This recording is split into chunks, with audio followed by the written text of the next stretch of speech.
Chapter 3. An Unscheduled Detour, Part 1. The carriage lurched and swayed as it trundled along the rutted forest road, its wheels occasionally catching on exposed roots and sending shudders through the confined space. Mrs. Penelope Brockett sat rigidly upright, her nose wrinkled in distaste at the musty odour emanating from the worn upholstery. Across from her, Mabel slumped against the window, her eyes glazed over in a valiant attempt to appear comatose rather than merely bored. "Mabel, do sit up straight!" Mrs. Brockett snapped, rapping her cane against the floor of the carriage. "Your posture is positively reptilian. One would think you were raised in a barn rather than a respectable household." Mabel's eyes flickered open, a hint of defiance gleaming within. "Begging your pardon, ma'am, but I weren't raised in neither. Less you counts a stint in the workhouse as respectable-like, which I don't reckon you does." Mrs. Brockett's lips pursed as if she'd bitten into a particularly sour lemon. "Your impertinence knows no bounds, does it? I should have left you in London with the rest of the riffraff." "Oh, how I wishes you had, ma'am," Mabel muttered, just loud enough for her mistress to hear. Before Mrs. Brockett could unleash another tirade, the carriage came to an abrupt halt, nearly toppling both women from their seats. The sudden silence was broken only by the muffled cursing of the driver outside. "What in heaven's name is going on?" Mrs. Brockett demanded, rapping her cane against the roof. "Driver! I demand an explanation for this unscheduled stop." The carriage door swung open, revealing the ruddy, perspiring face of the driver. "Begging your pardon, Mrs. Brockett, but we've come across a fallen tree blocking the road. It'll take some time to clear it." Mrs. Brockett's nostrils flared. "Time! We haven't got time for such nonsense! Go around it, man!" The driver's face reddened further, this time with barely suppressed anger. "Ma'am, if you'd care to look outside, you'd see that's impossible. We're hemmed in by the forest on both sides." "Then fetch an axe and start chopping. Honestly, must I think of everything?" "An axe?" the driver spluttered. "And where exactly do you expect me to get one of those in the middle of nowhere?" Mrs. Brockett waved her hand dismissively. "Details, details. I'm sure you can fashion something useful out of a branch, and that pea-sized lump you call a brain." The driver's knuckles whitened as he gripped the carriage door. "Now, see here, Mrs. Brockett." "No, you see here," she interrupted, jabbing her cane in his direction. "I have endured your sloth-like pace, your incessant mumbling, and your complete disregard for the comfort of your betters for far too long. I insist you remedy this situation immediately, or I shall be forced to write a strongly worded letter to your superiors." A tense silence fell over the scene, broken only by the soft rustling of leaves in the breeze. Then, with deliberate slowness, the driver reached up and removed his hat. "Ma'am," he said, his voice unnervingly calm, "I'm right grateful for you. Generous offer to write on me behalf. But I reckon I'll pass on that if it's all the same to you. Truth be told, I find myself proper done with this 'ere driving business. If I comes across 'elp, I might send 'em your way." With that, he turned on his heel and strode towards the front of the carriage.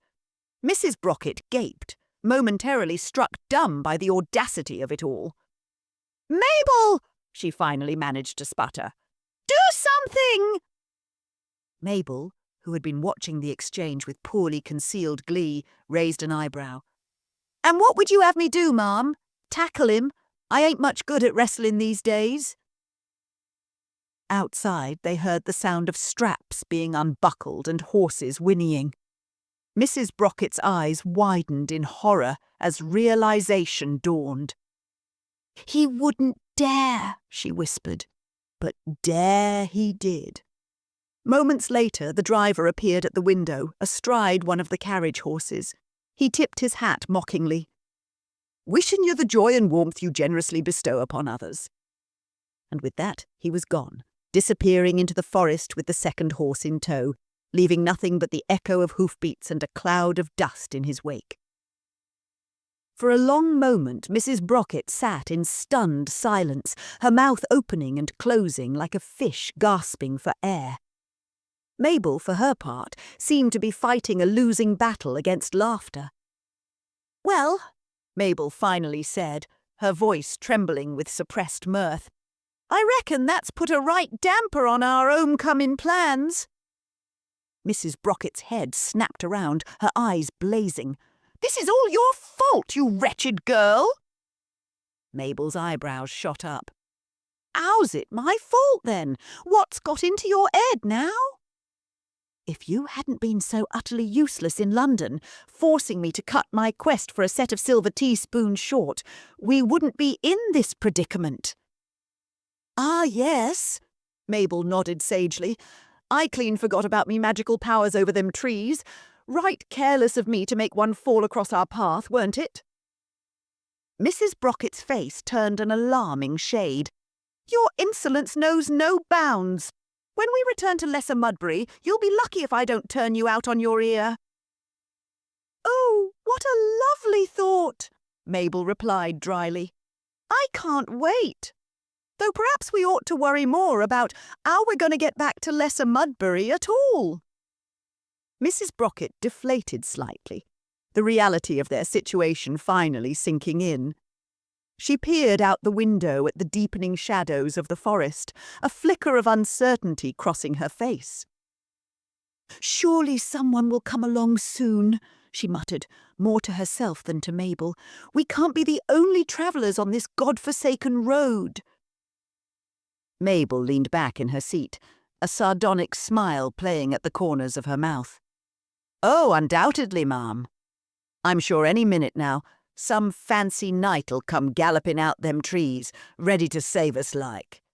Or perhaps a fairy godmother'll turn this here pumpkin of a carriage into summat proper again." Mrs. Brockett shot her a withering glare.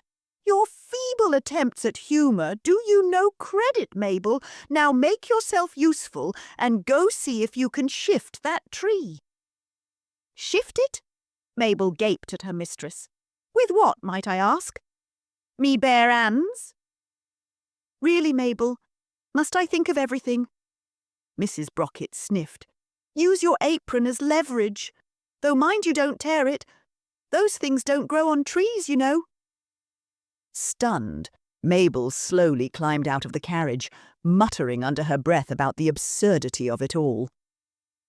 Mrs. Penelope Brockett settled back into her seat, her mind already crafting the scathing letters she would write to the coaching company, the road commissioners, and anyone else she could think to blame for this indignity. After all, a lady of her standing couldn't possibly be expected to take responsibility for her own misfortunes. The forest around them grew darker, the chirping of birds giving way to the more ominous hoots and rustles of nocturnal creatures. And there, in the gathering gloom, sat the abandoned carriage, a monument to the perils of hubris and the unpredictability of travel in the early 19th century. As the last vestiges of daylight retreated behind the dense canopy of trees, Mrs. Penelope Brockett's patience, a resource as scarce as hen's teeth to begin with, had finally run dry. She emerged from the carriage like a vengeful spirit, her face a mask of indignation, illuminated by the feeble glow of a hastily lit lantern. "Mabel!" she screeched, her voice sending a flock of startled birds into panicked flight. "Cease your dawdling this instant and attend to me."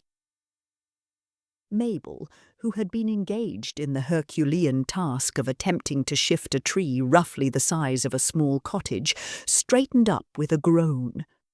Her face was smeared with dirt, her hair a wild tangle adorned with twigs and leaves. "Yes, Mrs. Brockett," she replied, her tone hovering somewhere between exhaustion and thinly veiled contempt. "Have you maybe conjured up some oxen to help us?" Mrs. Brockett's eyes narrowed dangerously. "Your wit," much like your usefulness, leaves much to be desired. Now, listen carefully, for I'm about to bestow upon you the honour of a lifetime." Mabel's eyebrows rose so high they threatened to disappear into her hairline.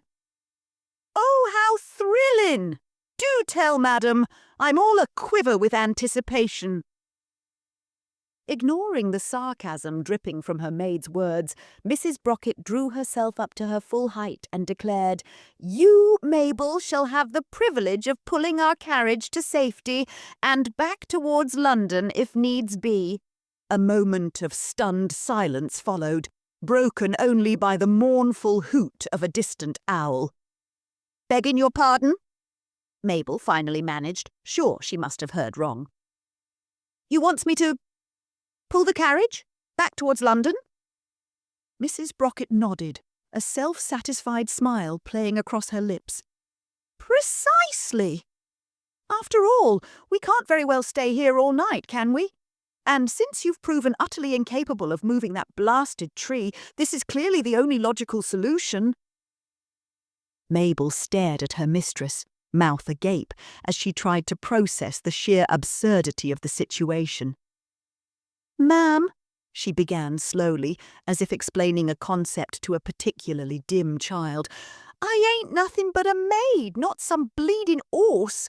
That carriage must weigh more'n a ton." "Nonsense!" Mrs. Brocket scoffed, waving a dismissive hand.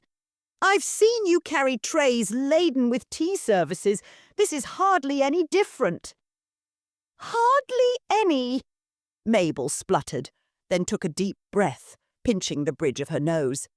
"Madam, begging your pardon, which ain't much at this point, there's a world of difference between a tea tray and a bloody great carriage." Mrs. Brocket's face darkened like a thundercloud. "I'll not tolerate such language from a servant. Now stop your whining and get to work. I expect to be moving within the next 5 minutes." Realising that further argument was futile, Mabel trudged towards the front of the carriage, muttering a string of colourful invectives under her breath. With a Herculean effort, she managed to position herself between the shafts where the horses had once stood. "I don't suppose you'd care to lend an hand?" Mabel grunted, her face already red with the strain, as she tried to lift the shafts. Mrs. Brocket looked positively scandalised. "I am a lady of breeding, not some common dray horse. Now, less talking and more pulling, if you please." With a groan that seemed to come from the very depths of her soul, Mabel leaned forward and began to pull. The carriage creaked ominously, but refused to budge. "Put your back into it, girl," Mrs. Brocket called from her position of supreme uselessness by the side of the road. "Surely you're not going to let a little thing like physics defeat you?" Sweat pouring down her face, Mabel redoubled her efforts. The veins in her neck stood out like cords as she strained against the immovable weight of the carriage. After what felt like an eternity, but was, in reality, closer to 30 seconds, the wheels gave a reluctant groan and moved forward approximately half an inch. "There!" Mabel gasped, collapsing against the shaft. "We's made progress. At this rate, we'll reach Lesser Mudbury by, I don't know, next Christmas." Mrs. Brocket clucked her tongue disapprovingly. "Such defeatist attitude, Mabel. It's no wonder you've remained in service all these years with that sort of mindset. A little positive thinking would do wonders for your situation." Mabel's reply was lost in a fit of coughing as she struggled to catch her breath. Mrs. Brocket, seemingly oblivious to her maid's distress, continued her lecture. "You know, when I was a girl, we understood the value of hard work. Why, I remember one summer when I was forced to pour my own tea for nearly a fortnight. But did you hear me complain? No, indeed. I simply got on with it, like any proper English lady would." As Mrs. Brocket rambled on about the hardships of her privileged youth, Mabel managed to coax another few inches of movement from the carriage. The forest around them seemed to mock their pitiful progress, the trees looming ever larger in the growing darkness. "Mrs. Brocket," Mabel wheezed, her lungs burning with exertion. "I reckon we needs to think of summat else. Perhaps, if we was to leave the carriage be and walk—" "Abandon the carriage?" Mrs. Brocket gasped, clutching her chest as if Mabel had suggested they set fire to Buckingham Palace. "And leave behind my new bonnet? I think not. No, we shall persevere, Mabel. After all, where there's a will, there's a way, as they say." "They ain't never tried pulling a carriage through no forest in the dead of night," Mabel muttered, but nonetheless resumed her Sisyphean task. As the hours crawled by, their progress could generously be described as glacial. The carriage inched forward with all the speed and grace of a particularly lethargic snail, leaving a trail of crushed vegetation and broken dreams in its wake. By the time the first pale fingers of dawn began to creep through the trees, they had managed to travel a distance of perhaps 50 feet.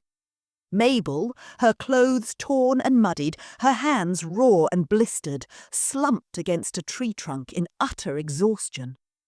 Mrs. Brocket, who had spent the night alternating between giving unhelpful advice and dozing in the relative comfort of the carriage, emerged looking remarkably fresh, all things considered. "Well, Mabel," she said, surveying their surroundings with a critical eye, "I must say, I expected rather more progress. Still, I suppose it's a start. Now, how about you fetch us some breakfast? I'm positively famished after all this excitement." Mabel, too tired even for sarcasm, simply stared at her mistress in mute disbelief. As Mrs. Brocket continued to prattle on about the importance of a hearty breakfast to start the day, Mabel found herself wondering, not for the first time, if perhaps a life of destitution on the streets of London might not have been preferable to service in the Brocket household after all.